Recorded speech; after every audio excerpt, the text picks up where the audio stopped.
Hello, and welcome to Mysteries and Crime. If you enjoy diving into the strangest mysteries and puzzling unsolved cases, you're in the right place. Please take a moment to like this video and subscribe to the channel. It really helps us uncover more stories to share with you. By subscribing, you not only support the channel, but ensure you won't miss out on any of the gripping mysteries and chilling tales we bring to light.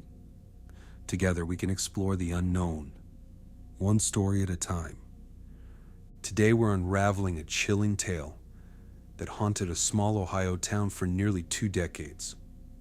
It's a story of fear, secrecy, and suspicion, a twisted mystery known as the Circleville Letters.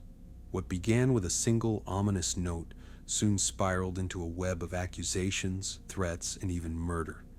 The story you're about to hear is one of obsession and paranoia, an unnerving look at how a community's peace was shattered by an anonymous menace.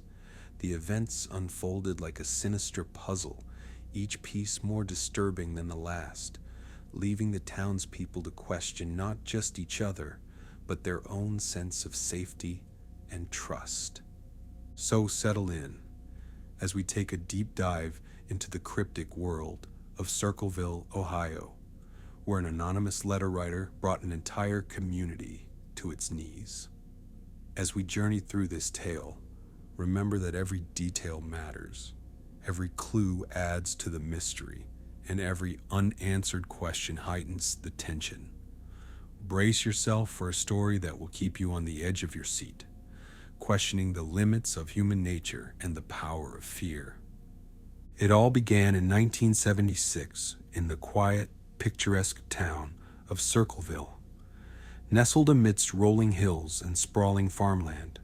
This was the kind of place where everyone knew everyone else, and secrets were few and far between, or so it seemed.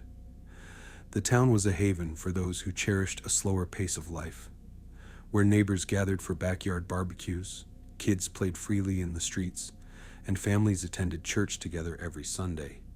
But that idyllic image was shattered when anonymous letters began appearing in their mailboxes. These weren't just letters. They were an invasion of privacy, a direct assault on the very fabric of the community's trust. The once serene streets of Circleville soon buzzed with unease as residents wondered who among them could harbor such malice. These weren't your average letters filled with mundane greetings or idle chatter.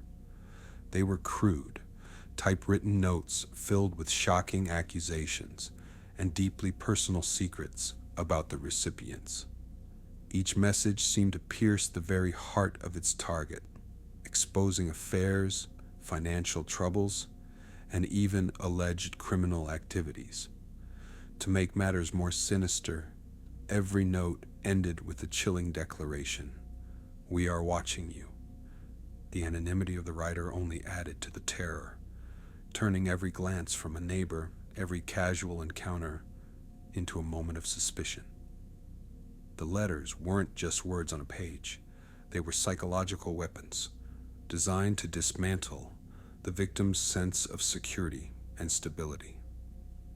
One of the earliest targets was Mary Gillespie, a school bus driver known for her friendly demeanor and unassuming life. The letters accused her of having an affair with Gordon Massey, the superintendent of schools. Mary vehemently denied the accusations, insisting that the claims were baseless. Yet the letters didn't stop. In fact, they became more relentless, as though the writer were taunting her, daring her to refute their claims. What unnerved Mary the most was how much the writer seemed to know about her. These weren't generic accusations. They were painfully specific. The letters detailed where she lived, her daily routine, and even the names of her family members.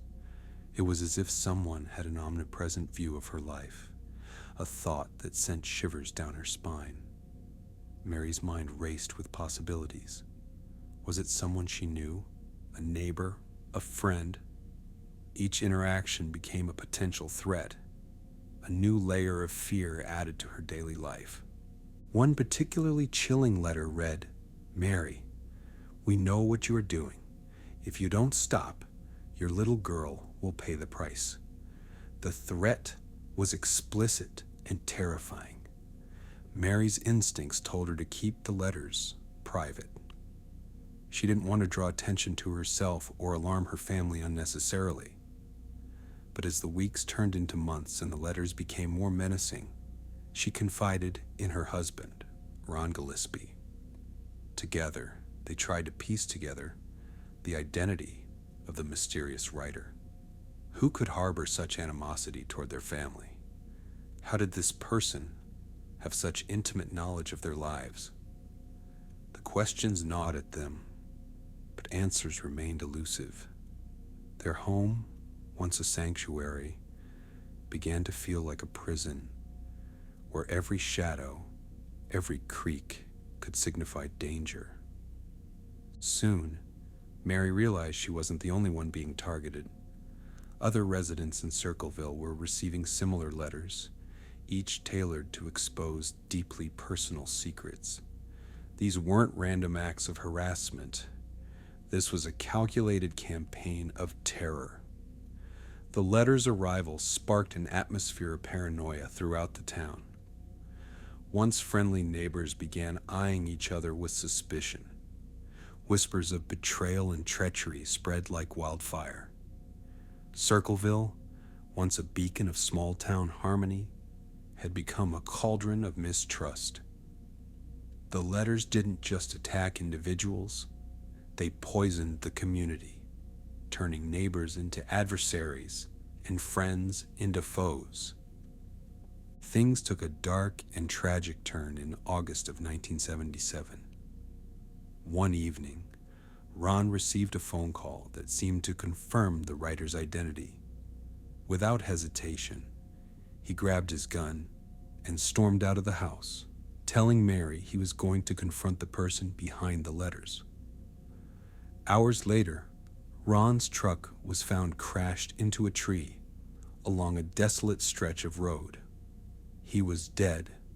The circumstances surrounding his death were anything but straightforward.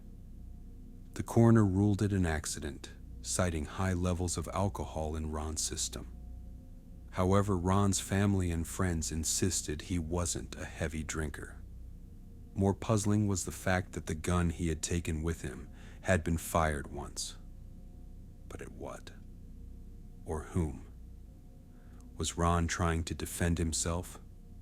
Or had he been ambushed? Theories abounded, but none provided a definitive answer. Mary was left to grapple not only with her grief, but with the chilling realization that the menace was far from over. Ron's death sent shockwaves through the community, deepening the mystery. Mary, now a widow, found herself in an even more precarious position. The letters didn't stop. In fact, they became more aggressive. Whoever was behind them seemed to revel in her grief. The writer's taunts grew bolder, their threats more menacing. Mary's every move was shadowed by a sense of dread. Was the writer someone she knew? Someone who had been at Ron's funeral, offering hollow condolences? The thought was unbearable, but it fueled her determination to protect her family and uncover the truth. Her days were consumed by fear, her nights by restless sleep, haunted by the specter of an unseen enemy. In 1983, the terror escalated to a horrifying new level. One morning, as Mary drove her usual bus route, she spotted a crude sign accusing her teenage daughter of engaging in sordid activities. Enraged and desperate to shield her child from such vile accusations, Mary stopped the bus and tore the sign down. What she didn't know was that the sign was booby-trapped. Hidden behind it was a box rigged with a loaded gun, set to discharge if the sign was tampered with. By sheer luck, the gun didn't fire. Shaken but determined, Mary reported the incident to the police. The investigation led to a shocking discovery. The gun's serial number had been filed off in an attempt to conceal its origin. However, forensic experts were able to trace it back to Paul Freshour, Mary's brother-in-law. Paul was arrested and charged with attempted murder. Despite maintaining his innocence, he was convicted and sentenced to prison. Yet, the conviction didn't bring the saga to an end. Astonishingly, the letters continued to arrive in Circleville, even while Paul was behind bars. The authorities were adamant that Paul was responsible, insisting he had found a way to send the letters from prison. Paul, however, claimed he was being framed. He pointed out that the letters had become more frequent since his imprisonment, almost as if someone were trying to ensure he remained the prime suspect.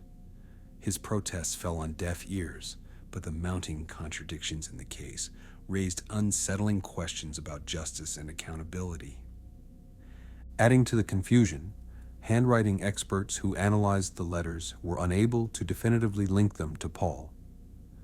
While there were similarities, the evidence was far from conclusive. The lack of a smoking gun fueled speculation that Paul was merely a scapegoat in a much larger conspiracy. Some believed the letters were the work of a deeply disturbed individual acting alone, while others suspected a coordinated effort to protect someone in a position of power. The more investigators probed, the more labyrinthine the mystery became, with each twist drawing the town deeper into its shadowy depths. The mystery of the Circleville Letters continued to cast a long shadow over the town. Businesses suffered as the community's reputation was tarnished. Relationships crumbled under the weight of suspicion.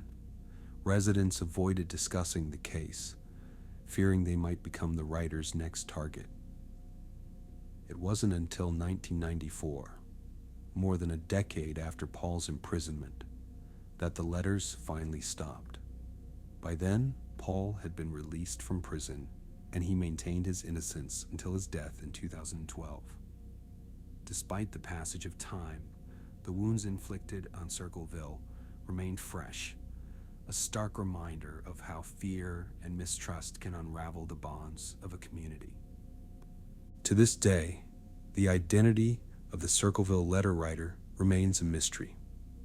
Was it a lone, vengeful individual, or was it a calculated effort to manipulate and control the town?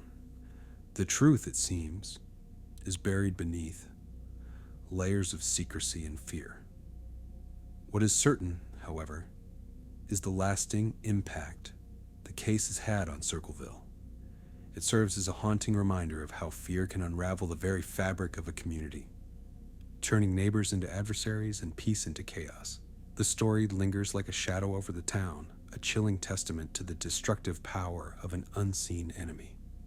Thank you for joining us on this journey into the chilling mystery of the Circleville Letters. If you enjoyed this story, please give this video a thumbs up and subscribe to Mysteries in Crime for more unsolved cases and intriguing tales.